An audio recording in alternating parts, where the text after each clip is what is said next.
Hi everyone, today I'm going to show you how to use completing the square to identify the vertex of this equation, which is a quadratic and it's a parabola.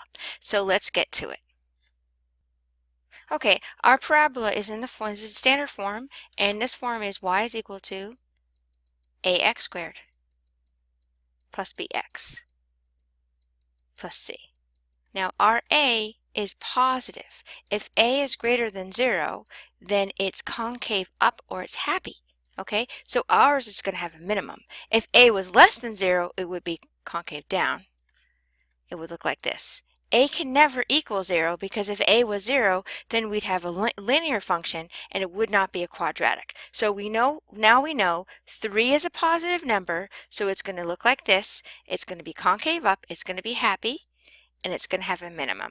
So let's change this using the completing the square to vertex form. So I'm going to take my eraser, I'm going to erase some stuff here. It's going to take me a moment. It's actually really fun to use this. Okay.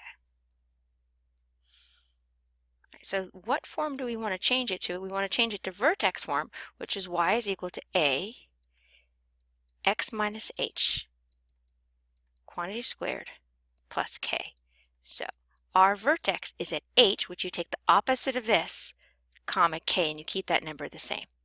So how are we going to go from this form to that form? Step 1 is going to be to take out not the greatest common factor of the first two terms, but this number a. So watch this. Y is equal to a, which is 3, and then I'm going to put this in parentheses. I'm factoring it out of the first two terms, x squared plus 4x plus 5.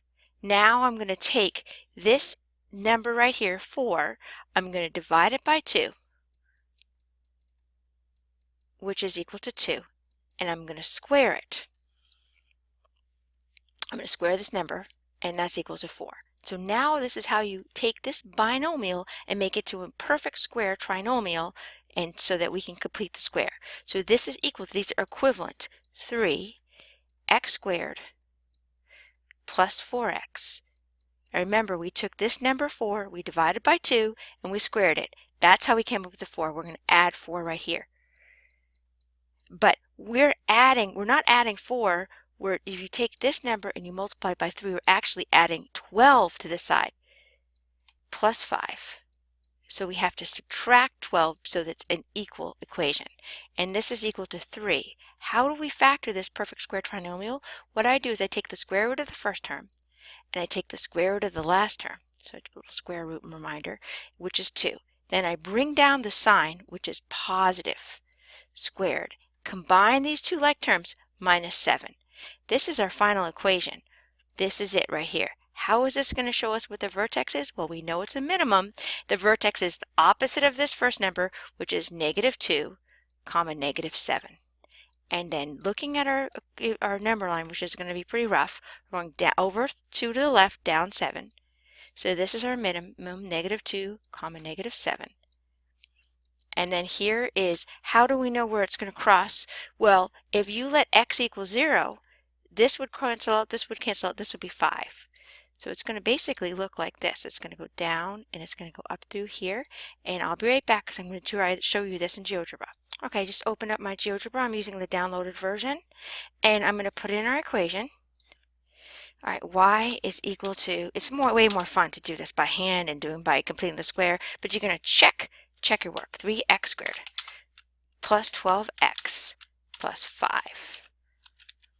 Enter.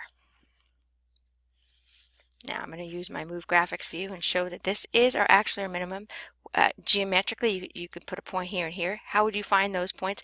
That would be done using the quadratic equation, and then I would find the midpoint here of a and b, which is negative b over 2a would be 12 divided by 2 times 3, which is, it gives us -2.